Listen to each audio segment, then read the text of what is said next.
Di tengah gemerlap pesta mewah dan kemewahan, ada sosok seorang wanita tua yang membawa kisah pilu dan harapan yang lama terpendam. Dia Nenek Juminten, wanita gembel yang datang karena ingin meminta sedikit makanan. Tapi Nenek Juminten justru diusir dan disiram dengan air dingin oleh pengantin wanita. Saat keributan membesar, pengantin pria datang dan sangat terkejut. Apa yang sebenarnya terjadi? Mengapa pengantin pria begitu terkejut saat melihat wajah Nenek Juminten? Penasaran bagaimana ceritanya? Langsung saja kita simak cerita ini. Dan jangan lupa subscribe, share, dan like channel Okti Story. Silahkan komentar pendapat kalian ya. Mentari bersinar garang, memantul di atas aspal panas dan kaca-kaca gedung tinggi yang menjulang. Suara klakson, mesin kendaraan, dan teriakan pedagang kaki lima berpadu jadi satu dalam simfoni khas ibu kota.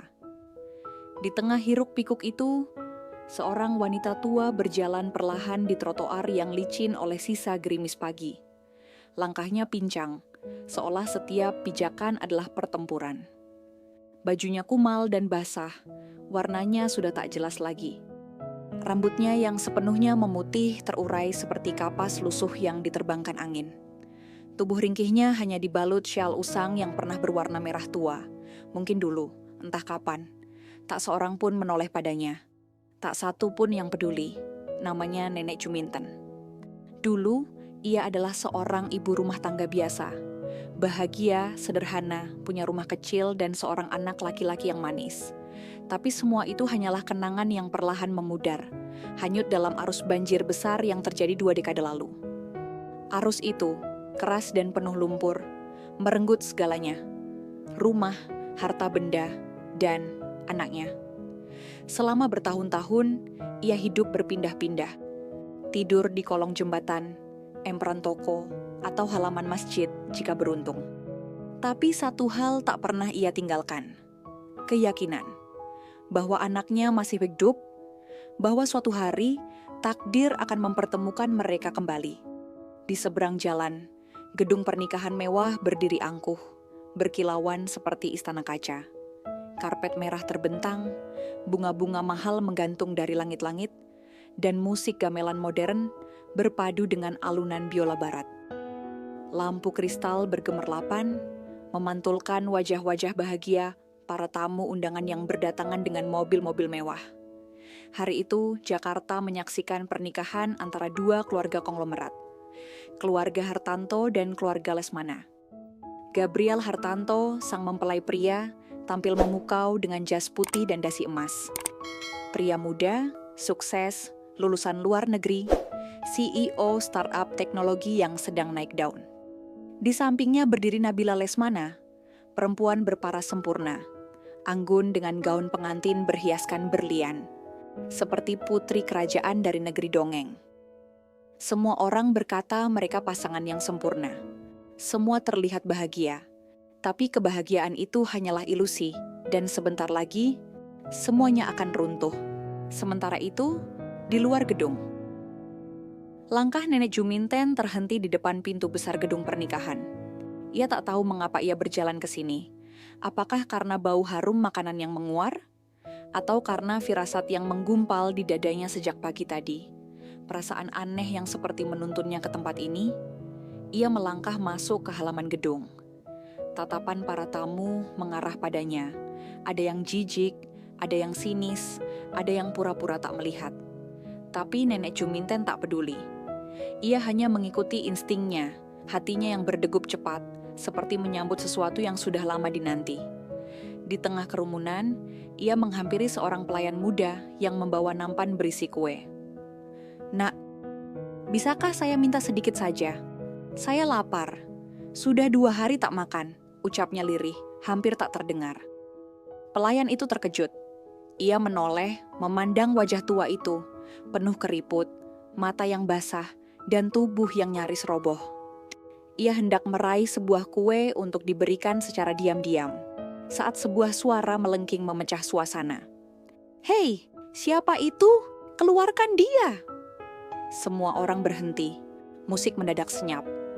Dari tangga utama, Nabila, mempelai wanita, berdiri dengan wajah marah. Matanya menatap tajam ke arah sosok tua yang mengotori pemandangan mewah hari istimewanya. "Apa tak ada yang menjaga keamanan di sini?" katanya tajam. "Gelandangan masuk ke acara penting seperti ini. Usir dia, sekarang juga." Beberapa petugas keamanan langsung bergerak.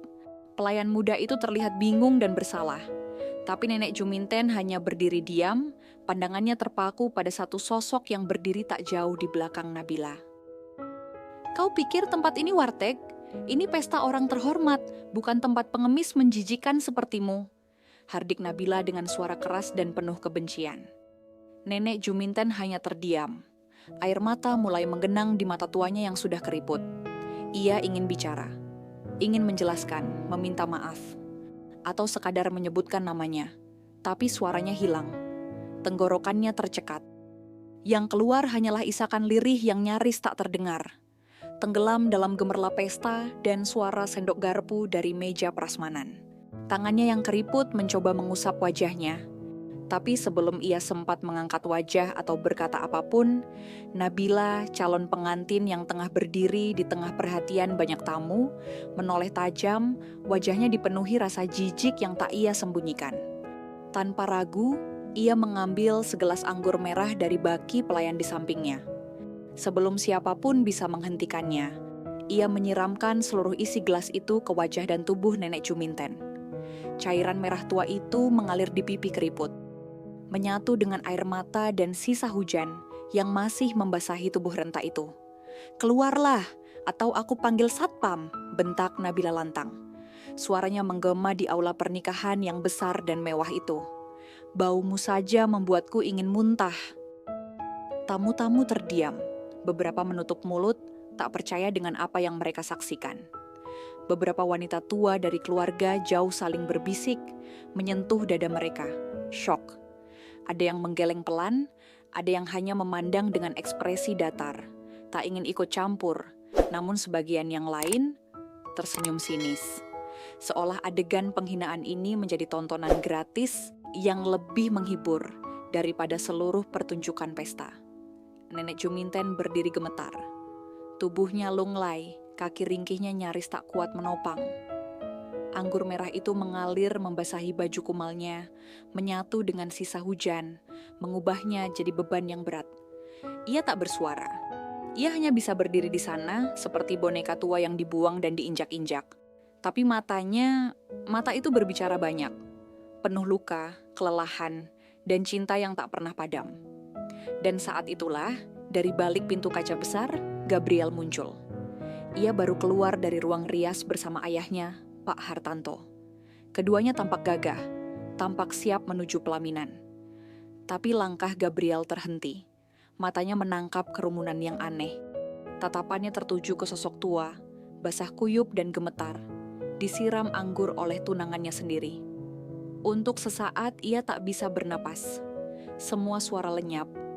Hanya satu hal yang menggema dalam pikirannya, mata itu. Gabriel melangkah cepat. Ia mendorong beberapa orang yang menghalangi jalan. Tak peduli mereka tamu atau keluarga. Jas putihnya mengibas anggun, tapi wajahnya berubah tegang. Seketika ia berdiri di depan wanita tua itu. "Ibu," bisiknya lirih, suaranya gemetar.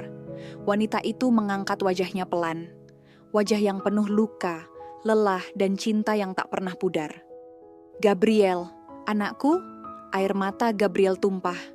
Dunia seperti berhenti berputar.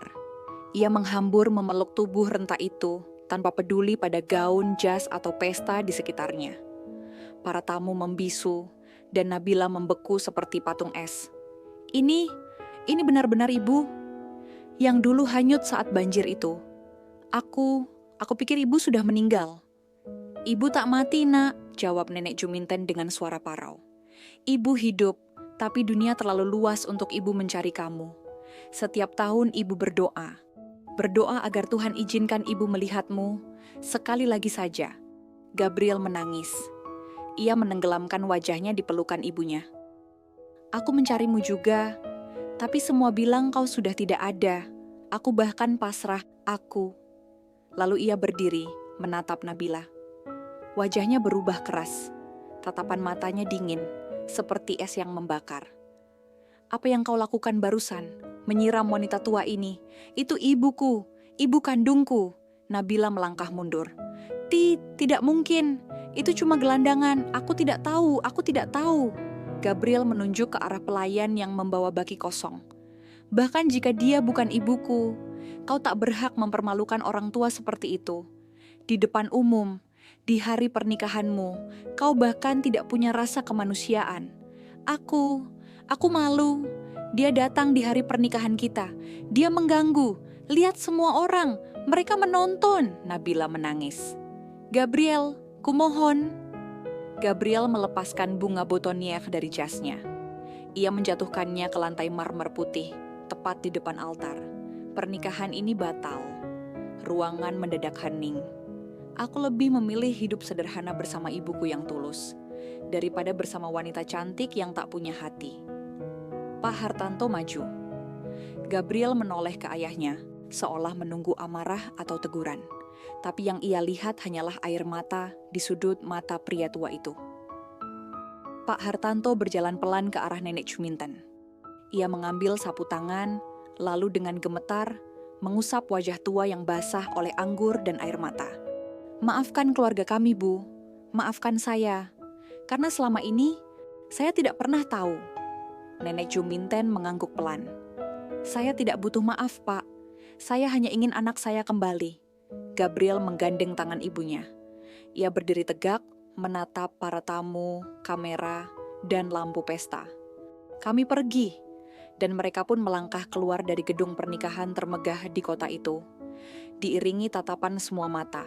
Tapi bagi Gabriel dan nenek Juminten, hanya satu hal yang berarti. Mereka akhirnya bersama lagi. Malam itu, nenek Juminten dibawa pulang ke rumah mewah Gabriel. Tempat yang belum pernah ia bayangkan akan menjadi rumahnya. Ia dimandikan dengan air hangat, diberi pakaian bersih, dan diperiksa oleh dokter pribadi keluarga Gabriel. Luka-luka kecil di kakinya diobati, dan tubuhnya yang kurus diberi makanan bernutrisi. Untuk pertama kalinya dalam bertahun-tahun, ia tidur di atas kasur empuk dengan selimut hangat dan bantal bersih. Hari-hari berikutnya menjadi awal dari hidup baru bagi nenek Juminten. Setiap pagi, ia duduk di balkon lantai 2 rumah itu, menikmati sinar matahari yang menyentuh lembut kulit tuanya. Di hadapannya terbentang taman yang luas dan asri, penuh bunga warna-warni dan suara burung yang berkicau riang. Dan yang paling membahagiakan, Gabriel selalu ada di sampingnya, membawakan sarapan, menyeduhkan teh hangat, dan dengan sabar memijat tangan tuanya sambil berbicara ringan tentang apa saja. Ibu tahu, kata nenek Juminten suatu pagi, ibu nggak pernah bisa jadi ibu yang sempurna. Tapi ibu nggak pernah berhenti nyari kamu, nak. Bahkan ketika semua orang bilang percuma. Gabriel menggenggam tangannya erat. Aku tahu sekarang, Bu. Dan aku minta maaf karena butuh waktu selama ini untuk sadar. Segalanya berubah sejak malam itu. Gabriel memutus semua hubungan dengan keluarga Nabila. Tunangan yang keluarganya selama ini menentang keras kedekatannya dengan masa lalu. Ia membatalkan pesta pernikahan megah yang sudah direncanakan berbulan-bulan dan menyumbangkan seluruh biayanya ke sebuah yayasan sosial yang ia dirikan. Diberi nama Yayasan I Nenek Juminten, tempat yang kelak akan menjadi rumah aman bagi perempuan tua, miskin, dan terlantar. Media heboh. Keluarga besar Nabila mencemooh, tapi Gabriel tak peduli. Dunia boleh mencibir, tapi hatinya tahu satu kebenaran. Ia telah memilih cinta yang paling murni. Bagi banyak orang, hari itu adalah hari ia meninggalkan masa depan yang menjanjikan demi masa lalu yang buram. Tapi bagi Gabriel, hari itu bukan hari pernikahan yang batal. Itu adalah hari ia menemukan kembali cinta sejatinya. Seorang ibu yang tak pernah menyerah mencarinya, bahkan ketika dunia membuangnya, bahkan ketika ia sendiri telah melupakan asalnya. Cerita ini menggambarkan pertemuan yang mengharukan antara seorang ibu yang telah lama hilang dan anak laki-lakinya yang kini hidup dalam kemewahan. Nenek Juminten, seorang wanita tua yang hidup sebagai gelandangan selama belasan tahun, tetap memelihara harapan bahwa ia suatu hari akan bertemu kembali dengan anaknya yang ia kira telah hilang dalam tragedi banjir. Di tengah kehidupan yang keras dan tidak peduli, ia tetap membawa kasih seorang ibu yang tak pernah padam. Takdir mempertemukan mereka kembali di tempat yang tak terduga, sebuah pesta pernikahan mewah, yang ternyata adalah pernikahan anaknya sendiri, Gabriel.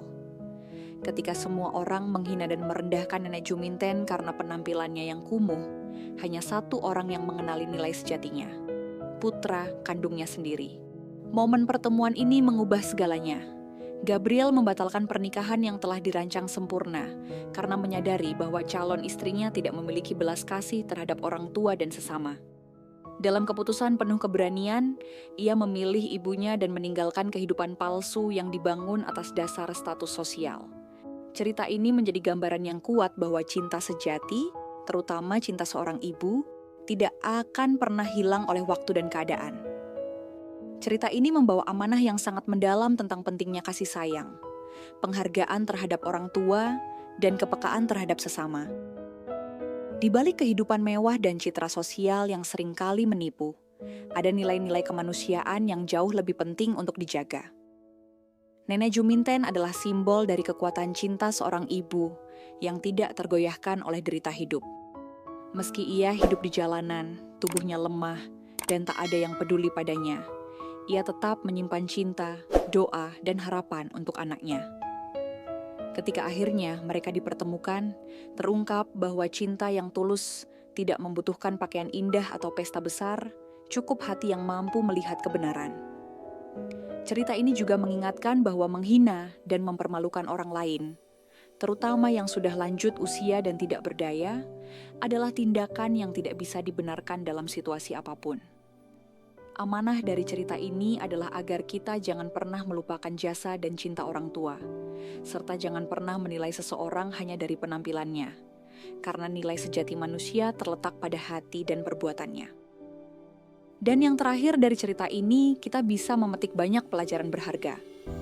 Pertama, kita diajarkan untuk tidak menghakimi seseorang hanya dari penampilan luarnya. Dunia ini penuh dengan orang-orang yang memiliki masa lalu, perjuangan dan luka yang tidak terlihat oleh mata. Nenek Juminten yang tampak seperti seorang gelandangan, ternyata adalah seorang ibu penuh kasih yang kehilangan anaknya, dan tidak pernah menyerah mencarinya. Kita juga belajar bahwa empati adalah kekuatan yang langka, tapi sangat berharga. Dalam dunia yang semakin sibuk dan egois, kemampuan untuk memahami penderitaan orang lain bisa menjadi jembatan yang mengubah hidup, seperti yang dilakukan Gabriel ketika ia memeluk kembali ibunya. Selain itu, cerita ini menyoroti bahwa kekayaan, status sosial, dan pencapaian tidak menjamin kebahagiaan atau kebaikan hati. Gabriel mungkin memiliki segalanya dalam pandangan dunia, tetapi ia tidak segan membatalkan pernikahannya demi menegakkan nilai kemanusiaan dan membela ibunya. Ini adalah pelajaran bahwa keberanian untuk memilih yang benar, walau pahit, adalah tanda kedewasaan sejati.